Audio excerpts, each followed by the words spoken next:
Sir, क्या कुछ मामला है यहाँ का? हम अध्यापक भर्ती 2022 में रीट लेवल 2 में चयनित विद्यार्थी है। जितने भी धरना स्थल पर बैठे हैं सारे चयनित है।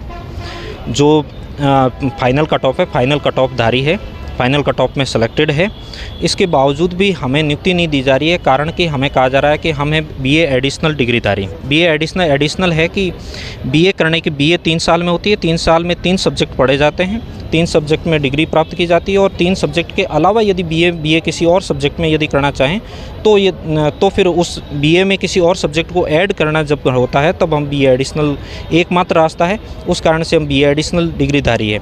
और बीए एडिशनल डिग्रीधारियों को कहा जा रहा है कि आपका मामला कोर्ट में होने के कारण से हम आपको नियुक्ति नहीं दे सकते। जबकि मामला 2016 और 18 में भी कोर्ट में था। 2021 की वेटिंग लिस्ट निकली है, वो भी उस समय भी मामला कोर्ट में था। 2016 और 18 में जो लगे हुए चयनित और लगे हुए जो अभ्यर्थी थे वो आज तक सरकारी नौकरी कर रहे हैं। उनका स्थायीकरण हो चुका है। 2 साल बाद में प्रोमिशन पीरियड ख़त्म होने के बाद में उनको स्थायी कर दिया गया है।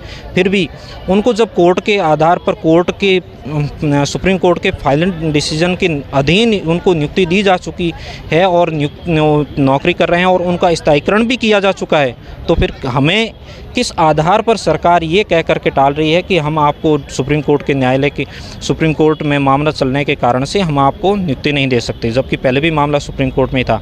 अब जैसे पुलिस अधिकारियों के कल ही एक डिसीजन आया है जिसमें पुलिस अधिकारियों का प्रमोशन हुआ है न्यायालय के अंतिम निर्णय के अधीन। तो जब पुलिस अधिकारियों का न्यायालय के निर्णय के अधीन यदि प्रमोशन हो सकता है तो फिर हमें नियुक्ति क्यों नहीं दी जा रही है? दूसरी बात, निर्देशालय में बैठे हुए जो कर्मचारी दोहरा मापदंड अपना रहे हैं। हमें इस भर्ती में वंचित किया जा रहा है। और इस भर्ती में हमें पहले भी जब इंक्लूड नहीं किया गया तो हम कोर्ट से ऑर्डर लेके आकर के इस भर्ती में शामिल हुए हैं और उस आधार पर जो ऑर्डर है उस आधार पर हमें नियुक्ति दी जा सकती है। परंतु ये केवल और केवल अधिकारियों की हठधर्मिता है।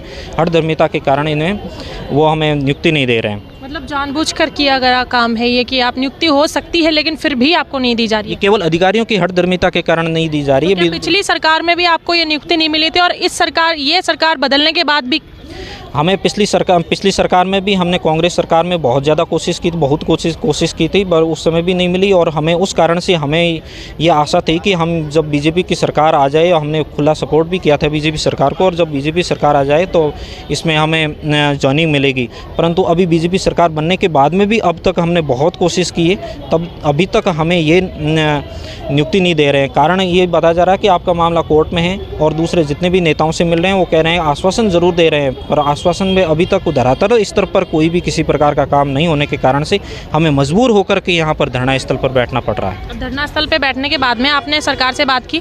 बिल्कुल, मंत्री किरोड़ीलाल जी मीणा साहब से बात की है। हमारे शिक्षा मंत्री, हमारे विभाग से ही शिक्षा मंत्री मदन दिलावर जी से बात की है। उन्होंने नवीन जैन जी को फ़ोन करके भी उस मैटर पर अवगत करवाया है, जो कह रहे हैं कि हमें मामला हमारे संज्ञान में है।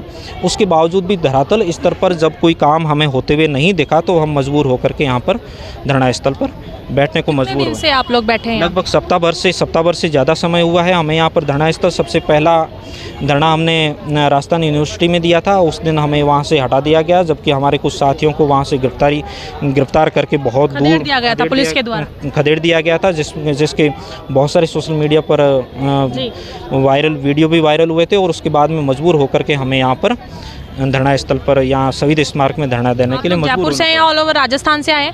जैसे मैं बाड़मेर से आया हूँ, कोई भरतपुर से हैं, 10-12 बांसवाड़ा से भी आए हुए हैं। राजस्थान के हर डिस्ट्रिक्ट से यहाँ पर अभ्यर्थी आए हुए हैं। अगर सरकार आपकी मांग नहीं मानती, नियुक्ति नहीं होती, तो अगला कदम क्या होगा आप लोगों का? हमारा ये कदम होगा कि हम अनिश्चितकालीन धरना स्थल पर बैठेंगे। और उसके बाद में जब तक यदि नियुक्ति नहीं होती है तो हम इसके अलावा आने वाले समय में, आने वाले चुनावों में उनकी कॉन्स्टिट्यूएंसी में जाकर के नेताओं का भी घेराव करेंगे। और हो सकता है कि यदि 5 से 7 दिन में यदि सरकार हमारी बात नहीं मानती है तो मंत्रियों के निवास स्थल को जाकर के भी घेराव करें और वहां पर भी प्रदर्शन करने की हमारी प्लानिंग है। परंतु या उससे पहले यदि मंत्री महोदय और सरकार हमारी बात सुन ले तो सबसे बड़ी कृपा होगी। सवाई राम, मैं बाड़मेर से।